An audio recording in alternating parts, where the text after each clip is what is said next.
Omni பேருந்து வந்துகிட்டு இருக்கு. வரும்போது வந்து பின்னாடி தொடர்ந்து ஒரு 2-3 கார்ல வர்றவங்க தொடர்ந்து ஆரன் அடிச்சுட்டே வர்றாங்க. இவர் வந்து வழி விட முடியாது. அந்த அரசூரி அந்த பாலத்திட்ட பார்த்துட்டு அது வழி விடுற மாதிரி இடம் இல்லை. இப்போ நீங்க டிரைவர் பார்த்தீங்கன்னா கையில வந்து எலும்பு முறிவு ஏற்பட்டிருக்கு. எதிர்பாரா மாத்திரம் நடக்குது. ஒரு கார் வர்றதோ ஆக்சிடென்ட் இருக்கும், அது உடனே வந்து பப்ளிக் வந்து ரியாக்ட் பண்றது வந்து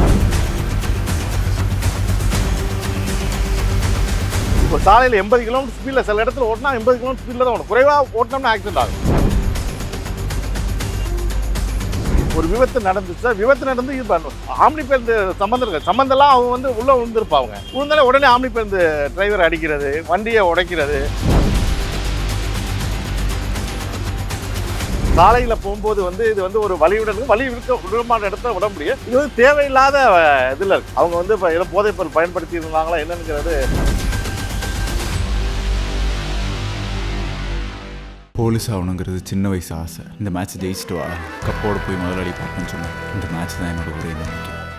Periyar Maniammai Institute of Science and Technology, Tanjavur. CSE with specialization in AI and ML, data science, cybersecurity and more. பட்டில் இழைத்த பாரம்பரியம் விவாஹா தெய்வீக பட்டு கலெக்ஷன்ஸ் உங்கள் சென்னை சில்க்ஸில். வணக்கம் சார். வணக்கம் சார், இந்த விழுப்புரம் மாவட்டம் பக்கத்தில் அந்த ஆம்னி பஸ் டிரைவர்கள் தாக்கப்பட்ட சம்பவம் பயங்கர வைரலாக இருக்குது நேற்று. என்னதான் சார் நடந்துச்சு அன்னைக்கு சம்பவம்? இல்லை சார், கோயம்புத்தூர்லேருந்து சென்னையை நோக்கி ஒரு ஆம்னி பேருந்து வந்துகிட்டு இருக்கு. அது கரெக்டாக வந்து அரசூருங்கிற இடத்துல சர்வீஸ் ரோடு. அங்கே ஒரு சாலை வந்து நேஷனல் ஹைவே சாலை வேலை நடந்துகிட்டு இருக்கு. அது வந்து ஒரு சர்வீஸ் ரோடு. அந்த சர்வீஸ் ரோட்டில் ஆம்னி பேருந்து வந்துகிட்டு இருக்கு. வரும்போது வந்து பின்னாடி தொடர்ந்து ஒரு 2-3 காரில் வர்றவங்க தொடர்ந்து ஆரன் அடிச்சுக்கிட்டே வர்றாங்க. ஆரன் அடிச்சுக்கிட்டே வரும்போது இவர் வந்து வழி விட முடியாது. அந்த அரசூரி அந்த பாலத்திட்ட பார்த்துட்டு அது வழி விடுற மாதிரி இடம் இல்லை. வழி விடலைன்னு சொல்லிட்டு உடனே வந்து இறங்கி டிரைவர் அடிக்கிறாங்க. டிரைவரை வந்து அடித்த உடனே அது வந்து இப்போ டிரைவர் அடித்த உடனே அடிச்சுட்டு கீழே இறங்குறாங்க. திருப்பி அடுத்த வந்த கார்லேயும் மறித்து ஒரு பெரிய பிரச்சனை ஆயிடுச்சு. அப்புறம் பப்ளிக்லாம் அது பண்ணி காப்பாற்றிருக்காங்க. எந்த அளவுக்கு சார் தாக்கியிருந்தாங்க அது? இப்போ நீங்கள் டிரைவர் பார்த்தீங்கன்னா கையில் வந்து எலும்பு முறிவு ஏற்பட்டிருக்கு. இப்போ ஹாஸ்பிட்டலில் இருக்கார். இது வந்து இப்போ நீங்கள் இது வந்து இப்போ நம்ம சாலையில் போகும்போது வந்து இது வந்து ஒரு வழி விடமான இடத்துல விட முடியும். இது வந்து தேவையில்லாத இதில் இருக்குது. அவங்க வந்து இப்போ ஏதோ போதைப்பொருள் பயன்படுத்தி இருந்தாங்களா என்னங்கிறது பயன்படுத்தியதா எஃப்ஐஆரில் இருக்கு. பயன்படுத்தியிருக்காங்கிறது எங்களுக்கு தெரியலை. இருந்தாலும் இது மாதிரி ஒரு பொது போக்குவரத்து வந்து இன்றைக்கி வந்து பொது போக்குவரத்து வாகனங்கள் வந்து ஓட்டுநர் இன்றைக்கி நிறைய பற்றாக்குறை இருக்குது. நாங்கள் ஆம்னி பேருந்துகள்லாம் கடந்த பல வருடங்களாக மினிமம் 10 வருஷம் எக்ஸ்பீரியன்ஸ் இருந்தால் தான் ஆம்னி பேருந்துகளே நாங்கள் ஓட்ட எடுக்கிறோம். இப்போ வந்து நிறைய டிமாண்ட்னால டிரைவர்கள் பற்றாக்குறை இருக்குது. அவங்களுக்கு நாங்கள் தொடர்ந்து ட்ரைனிங் கொடுத்துக்கிட்டே இருக்கோம். வாகனம் இயக்குறதுல இன்றைக்குள்ள டெக்னாலஜி ட்ரைனிங் கொடுக்குறோம். பயணிகள் ஹேண்டில் ட்ரைனிங் கொடுக்குறோம். சாலைகளை இயக்கும் போது நம்ம கார் இதெல்லாம் புது வாகனங்களை ஓட்டும் போது அவங்க எப்படி ஓட்டுவாங்க, நான் எப்படி பாதுகாப்பாக போகணும், அவங்கள எப்படி பேசக்கூடாதுன்னு தொடர்ந்து ட்ரைனிங் கொடுத்துக்கிட்டே இருக்கேன். ஆனால் வந்து இன்றைக்கி வந்து பொது போக்குவரத்து வாகனங்களை இயக்குறவங்களுக்கு வந்து எல்லா இடத்துலையும் அரசு பேருந்து டிரைவர்களும் இது மாதிரி நடக்குது. தனியார் பேருந்து டிரைவர்களும் அங்கங்கே இது பண்ணுறது. நாங்கள் இது வந்து தொடர்ந்து காவல்துறைக்கு வந்து நாங்கள் பாதுகாப்பு கேட்டு இது பண்ணுறோம். தொடர் பஸ் ஸ்டாண்டுகள்லேயே ஓட்டுநர்களுக்கு தேவையான இன்ஃப்ராஸ்ட்ரக்சரே இல்லை. நாங்கள் அதையும் கோரிக்கை வச்சுக்கிட்டே தான் இருக்கோம். இப்போ கிட்டத்தட்ட இரவு ஃபுல்லாக வாகனம் ஓட்டி வர்றாங்க. ஓட்டி வந்து பகல் ஃபுல்லாக நல்லா உறங்கினா தான் திருப்பி ஓட்ட முடியும். அதை வந்து நாங்கள் தனித்தனி நிறுவனங்கள் உள்ள பெரிய கேரேஜ் உள்ளவங்க அவங்க ஓனாக ஏசி ரூம் போட்டு டிரைவர் தங்க வச்சு அவங்களுக்கு உணவெல்லாம் கொடுத்து பண்ணுறாங்க. அதே தனித்தனி சிங்கிள் ஆப்ரேட்டர் போது பண்ண முடியல. அது அரசுக்கு கோரிக்கையாக வச்சுருக்கேன். கிளாம்பாக்கம் பேருந்து நிலையம், முடிச்சூர் பேருந்து நிலையம், இது மாதிரி மதுரை, கோயம்புத்தூர் போல எல்லா பேருந்து நிலையம் கேட்டுக்கிட்டு இருக்கோம். அதை அரசு முயற்சி பண்ணி பண்ணோம். அப்புறம் டிரைவர்களுக்கு உள்ள அரசு வந்து ஓட்டுநர்கள் வந்து எல்லாருக்குமே நம்ம ஓட்டுநர் பத்தாம் லாரியிலேருந்து நம்ம தனியார் பேருந்து அரசு பேருந்து ஓட்டுநர் பற்றாக்குறை இருக்குது. அதுக்கு வந்து நிறைய எஜுகேஷனே நாங்கள் ஸ்டார்ட் பண்ண கேட்டிருக்கோம். அரசுக்கிட்ட வந்து இப்போ கடந்த அரசுக்கிட்ட கேட்டிருக்கோம், அந்த அரசுக்கிட்ட இங்கே கேட்டிருக்கோம். எஜுகேஷனே நம்ம ஒரு முக்கியமான துறை. அது போக்குவரத்துங்கிறது இன்றைக்கி வந்து உயிர் சம்மந்தப்பட்ட பெரிய துறை. நம்ம இந்தியாவிலே வந்து அதிக விபத்து நடக்கிறது தமிழ்நாட்டில். அதெல்லாம் வந்து நிறைய எடுக்கேட் பண்ணோம். நம்ம ஸ்கூல்லேருந்தே வந்து சாலை விதிகளை எஜுகேட் பண்ணணும். இன்றைக்கி வந்து ஒரு சாலையில் போகும்போது எதிர்பாரா மாத்திரம் நடக்குது. ஒரு கார் வர்றதோ ஆக்சிடென்ட் இருக்கும், அது உடனே வந்து பப்ளிக் வந்து ரியாக்ட் பண்ணுறது வந்து வேணுமுனே பண்ணுறது மாதிரி ரியாக்ட் பண்ண. அது ரியாக்ட் பண்ணி ஒன்றும் பயன் இல்லை. அது ஆம்னி பேருந்து அப்படின்னாலே இது ஒரு இதாக பார்க்குற நிலைமை இருக்கா மக்கள்கிட்ட? அந்த ஒரு பார்வை ஆம்னி பேருந்துனால என்ன சொல்கிறாங்கன்னா வண்டி ஸ்பீடாக வரும், இவங்களுக்கு இதுதான் வேலையே, அந்த மாதிரி தப்பான புரிதல் இருக்குங்கிறது ஒரு குற்றச்சாட்டாக இருக்குது. சார், நீங்கள் ஆம்னி பேருந்துகளில் நீங்கள் எல்லா இதுலேயும் ஒரு சில தவறு பண்ணுறவங்க இருக்காங்க. நம்ம அதில் ஒன்றும் மறுப்பதற்கு இல்லை. அது எல்லாரும் தவறு பண்ணால் நம்ம ஏற்றுக்க முடியாது. இப்போ நீங்கள் ஆம்னி பேருந்துகள் இருக்கும் போதே நீங்கள் வந்து சாலையில் வந்து இன்றைக்கி வந்து ஒரு சாலையில் 80 கிலோமீட்டர் ஸ்பீடில் சில இடத்துல ஓட்டினா 80 கிலோமீட்டர் ஸ்பீடில் தான் ஓடும். குறைவாக ஓட்டினோம்னா ஆக்சிடென்ட் ஆகும். நம்ம எங்கே அதிகமாக ஸ்பீடாக ஓட்டணுமோ அங்கே ஸ்பீடாக ஓட்டணும், குறைவாக ஓட்டுறதை குறைவாக தான் ஓட்டணும். இதில் வந்து நாங்கள் தொடர்ந்து நீங்கள் வந்து இப்போ சென்னை டு திருச்சி எடுத்தீங்கன்னா நீங்கள் நிறைய விபத்து நடக்குது பார்த்தா அந்த சாலை எங்கே வேலை நடக்குதோ அங்கே தான் நிறைய விபத்து நடக்குது. ஏன்னா சர்வீஸ் ரோடு சரியாக பராமரி கிட்டத்தட்ட தொடர்ந்து 6 வேல ரோட்டில் போயிட்டு இருப்பாங்க. திடீர்னு ஒரு ரோட்டில் போகும்போது ஒரு வாகனம் செல்லும்போது சாலையில் போகும்போது டிராஃபிக் ஆகுது, விபத்து நடக்குது. அதில் வாகன ஓட்டுவர்கள் அறியாமையினால் போய் அடுத்த வாகனத்தில் சண்டை போடுறாங்க, ஓட்டுநர்களை வந்து அவமரியாதை நடத்துகிறாங்க. இதெல்லாம் தொடர்ந்து நாங்கள் வந்து அரசு கோரிக்கை வச்சுட்டே இருக்கோம். இது வந்து நம்மளாம் மக்களாக தான் பார்த்து திருந்தணும். ஏன்னா இப்போ ஆக்சிடென்ட்டுங்கிறது வந்து யாரும் தெரிஞ்சு பண்ணுறதில்ல, தெரியாமல் நடக்குது. அதை பப்ளிக் தான் நம்ம சுச்சுவேஷன் புரிஞ்சு பொறுமையாக இருக்கணும். பொறுமையாக காத்தாவே இந்த மாதிரி தேவையில்லாத பிரச்சனைலாம் வராது. இப்போ ஆர்டிஓ ரைடு, பேருந்து பறிமுதல், அந்த மாதிரி பல வேற்று மாநில அந்த இது நம்பர் பிளேட் அப்படிங்கிற பல சிக்கல்கள் தாண்டி தான் நீங்கள் ரன் பண்ணிக்கிட்டு இருக்கீங்களா? சாமணி பேருந்துகளானே உங்களுக்கு தெரியாத ஒன்றும் இல்லை. இன்றைக்கி வந்து நாங்கள் சென்னை டு மதுரை ஓட்டும் போது ஒரு வாகனத்துக்கு வந்து ஒரு டிக்கெட் வந்து 1000 ரூபா நாங்கள் கட்டணம் வசூலித்தா தான் ஓட்ட முடியும். இன்றைக்கி பாருங்கள் 500 ரூபா கட்டணம் வசூலிக்கிறோம். எங்களுக்கு மினிமம் ஒர்க்கிங் காஸ்ட்டே 1000 ரூபா. ஒரு 30 ஸ்லீப்பர் ஒரு பேருந்துக்கு நீங்கள் 1000 ரூபா கலெக்ட் பண்ணால் தான் 30,000 ரூபா வரும். அப்போ தான் செலவுக்கே வரும். ஆனால் நாங்கள் அதோட குறைவோட பாதி செலவில் ஓட்டுறோம்.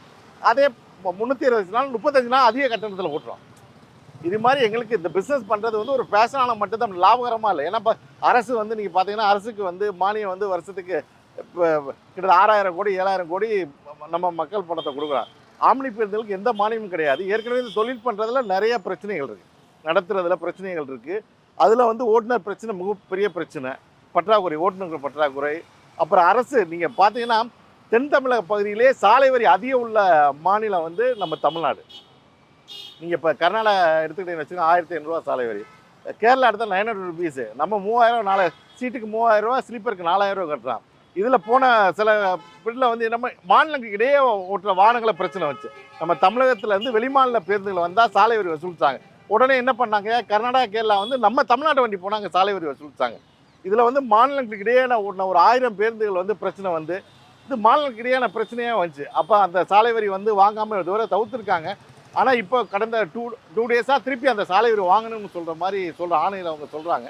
அதை வாங்கக்கூடாதுன்னு சொல்லியிருக்கோம். இப்போ ஒரு லேனில் ஆம்னி பேருந்து போகணும், ஒரு லேன் விட்டு விட்டு போகிறாங்க.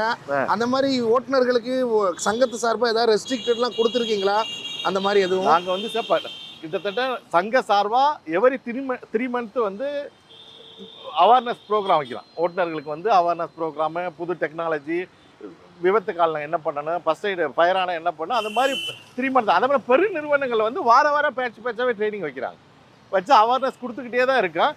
கொடுக்கும்போது நீங்கள் வந்து இப்போ நீங்கள் இந்த விபத்தை வந்து எல்லாமே வீடியோ ஃபுட்டேஜ் இருக்குது. வீடியோ ஃபுட்டேஜ் இல்லைன்னு என்ன ஆகும்னா ஆம்னி பேருந்து டிரைவருக்கு தான் பயணிகளை அடிச்சுங்க மாதிரி வந்துடும். இது நல்ல நேரம் நம்மகிட்ட ஃபுட்டேஜ் இருக்குது. இப்போ எல்லா எங்கள் பேருந்துகளையும் வர கேமரா போட்டுட்டோம். இது வந்து அந்த அந்த நம்ம அங்கே சுலவான ஒரு 2 நிமிஷம் லேட்டாக போக போகிறாரு, என்ன அந்த வலிவிடமான சூழ்நிலை அந்த ஃபுட்டேஜ்லாம் போட்டு எங்கள் அசோசியேஷன் வந்து ஒரு வீடியோ ரெடி பண்ணிகிட்டு இருக்காங்க. இப்போ காவல்துறை உயர் அதிகாரிலாம் டிஜிபியை சந்திக்கிற நேரம் கேட்டிருக்கான். ஏன்னா அது வந்து தொடர்ந்து நடந்துக்கிட்டே இருக்குது. ஒரு விபத்து நடந்துச்சா, விபத்து நடந்து இது பண்ணும் ஆம்னி பேருந்து சம்மந்தெல்லாம் அவங்க வந்து உள்ளே விழுந்துருப்பாங்க. விழுந்தாலே உடனே ஆம்னி பேருந்து டிரைவர் அடிக்கிறது, வண்டியை உடைக்கிறது, வண்டியை தீப்பற்ற வைக்கிறது, கண்ணாடியெல்லாம் உடைக்கிறது, இது வந்து நம்ம அறியாமையால் பண்ணுறாங்க. எந்த உயிரும் போகக்கூடாது. அதில் ஒன்று எல்லா உயிரும் விலை மதிப்பற்ற உயிர், எல்லா உயிரும் நம்ம பாதுகாக்கக்கூடாது. அதுக்கு வந்து நம்ம எஜுகேட் பண்ணணுமே ஒழிஞ்சு நம்ம இது மாதிரி யாரை அடித்தா அதுக்கு ஒன்றும் சால்வ் ஆக போகிறதில்ல. Okay sir. இரவுல ஆம்னி பேருந்து ஓட்டுநருக்கு ஒரு பாதுகாப்பு இல்லாத சூழல் ஏற்படுற மாதிரி இருக்கா? அது அரசுகிட்ட இப்போ இருக்கிற அமைச்சர் அவங்ககிட்ட பார்த்திபன் அவர்கள்ட்ட ஏதாவது முன்னெச்சரிக்கையாக சொல்லியிருக்கீங்களா? இல்லை, நாங்கள் வந்து இந்த டிரைவரை நிறைய உருவாக்கணும் ஆல்ரெடி கோரிக்கை வச்சுருக்கோம். இப்போ ஓட்டுநர்கள் பாதுகாப்புக்காக வந்து இப்போ டிஜிபி பார்க்க அப்பாயின்மெண்ட் கேட்டிருக்கோம். தொழில்துறை அமைச்சர் அவர்களையும் சந்திக்க இருக்கோம் இது சம்பந்தமாக. இறுதியா சார், இந்த மாதிரி சம்பவம் இனிமேல் நடக்காமல் இருக்கிறதுக்கு என்னவா பண்ணணும், என்ன முன்னெச்சரிக்கையாக இருக்கணும்? டிரைவர்களா இல்லை மக்களா இல்லை எந்த மாதிரியா இருக்கணும்னு? இல்லை, ஒன்று வந்து சார் சாலைகளை வந்து நம்ம போதுமான அளவு சாலைகள் நீங்கள் வந்து இப்போ நீங்கள் இப்போ என்எஸ்சில் நீங்கள் இந்த விபத்து எப்படி இந்த இன்சிடென்ட் எப்படி நடந்திருக்கும்னா நல்ல ஸ்பீடில் வருவாங்க. 3 பேரில் நல்ல ஸ்பீடில் வந்துகிட்டு போகும்போது ஒரு இடத்துல சாலை குறுகும் போது ஒரு பஸ் தான் போகும்போது இருக்குது. பின்னாடி வந்தவங்க வந்து உடனே ஆரன் அடித்து போகணும்னு சொல்லியிருப்பாங்க. ஃபஸ்ட்டு வந்து நம்ம இன்ஃப்ராஸ்ட்ரக்சரை வந்து டெவலப் பண்ணு.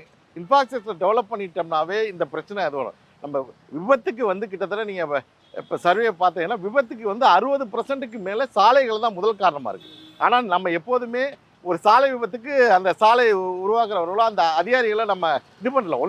ஏதோ ஒரு வாகனங்கள் தான் விபத்துக்கான காரணமாக பதிவு பண்ணுறேன். 60% மேலே சாலைகள் தான் விபத்துக்கான காரணமாக இருக்குது. ஃபஸ்ட்டு அந்த இன்ஃப்ராஸ்ட்ரக்சர் நம்ம டெவலப் பண்ணணும். அடுத்து வந்து எஜுகேட் பண்ணணும். நம்ம ஸ்கூல்லேருந்து சாலை பாதுகாப்பு சம்மந்தமாக எஜுகேட் பண்ணணும். அந்த பொறுமையை இது பண்ணணும். நாங்கள் இப்போ டிரைவர்ஸ்க்கெல்லாம் யோகா கொடுக்கணும். ஏன்னா இப்போ ஓட்டுலும் போது இப்போ பொறுமை தான். ஒரு 2 நிமிஷம் பொறுமைன்ற ஒரு விபத்தையே தவிர்த்துடலாம். அது மாதிரி நிறைய நம்ம ஸ்கூல்லேருந்து அதை எஜுகேட் பண்ணணும் நம்ம. Okay sir. இப்போ ஆம்னி பேருந்துனாலே மக்களோட பார்வை என்னமா இருக்குன்னா, அதிக கட்டணம், அதிக ஹார்னு, ஓட்டுற விதம் அப்படின்ட்டு எல்லாமே ஒரு தவறான கண்ணோட்டமாக இருக்குது. கிட்டத்தட்ட நிறைய பேர் அந்த தவறும் பண்ணுறாங்க. அது என்ன மாதிரியான முன்னெச்சரிக்கை? இல்லை சார், நீங்கள் எல்லா தொழில் பண்ணுறவங்களும் தவறு பண்ணுறவங்க இருப்பாங்க. நான் இல்லைன்னு சொல்ல, எல்லாரும் சூப்பராக வர்றேன். இன்றைக்கி உள்ள தொழில் காம்படிஷனில் நாங்கள் வந்து கிட்டத்தட்ட சென்னைக்கு மதுரை எடுத்தோம்னா 150 வண்டி, கோயம்புத்தூர் எடுத்தோம்னா 200 வண்டி, பெங்களூர் எடுத்தோம்னா 250 வண்டி ஓடுறோம். காம்படிஷனில் நாங்கள் குவாலிட்டியாக பண்ணால் ஒழிஞ்சு தான் நாங்கள் சக்ஸஸாக ஃபீல்டில் இருக்க முடியும். அதனால் எல்லா உரிமையாளர்களும் அதுக்கு முன்னெச்சரிக்கை கொடுத்து பாதுகாப்பு, நேரம், வண்டி சுத்தம், அதெல்லாம் டிரைவருக்கு எல்லாம் முன்னெச்சரிக்கையாக நாங்கள் இருந்த போதிலும் ஒரு சில தவறுகள் நடக்குது. அதுக்கான தவறுகளை திருத்ததுக்கான எல்லா நடவடிக்கையும் எடுத்துக்கிட்டு இருக்கோம். அந்த பாதிக்கப்பட்ட டிரைவர் எஃப்ஐஆர் கொடுத்துருக்காங்களா? இப்போ எப்படி இருக்காங்க? பரவாயில்லையா? இல்லை, அவர் கையில் வந்து எலும்பு முறிவு ஏற்பட்டிருக்கு, ஹாஸ்பிட்டலில் இருக்கார். எஃப்ஐஆர் போட்டிருக்காங்க. ஆனால் இப்போ அந்த குற்றம் செஞ்சவங்களை எல்லாரையும் ரிலீஸ் பண்ணிட்டாங்க. அதை நாங்கள் பேசி அவங்கள தக்க நடவடிக்கை எடுத்தால் தானே அவங்க டிரைவருக்கும் பாதுகாப்பு இருக்கும். இது மாதிரி தவறு நடக்காது. நன்றி சார். நன்றி. போலீஸ் ஆகணுங்கிறது சின்ன வயசு ஆசை. இந்த மேட்ச் ஜெயிச்சுட்டு வா, கப்போடு போய் முதலாளி பார்ப்பேன்னு சொன்னேன். இந்த மேட்ச் தான் என்னோட ஒரே நம்பிக்கை. Periyar Maniammai Institute of Science and Technology, Tanjavur. CSE with specialization in AI and ML, data science, cybersecurity and more. பட்டில் இழைத்த பாரம்பரியம் விவாகா தெய்வீக பட்டு கலெக்ஷன்ஸ் உங்கள் சென்னை சில்க்ஸில்.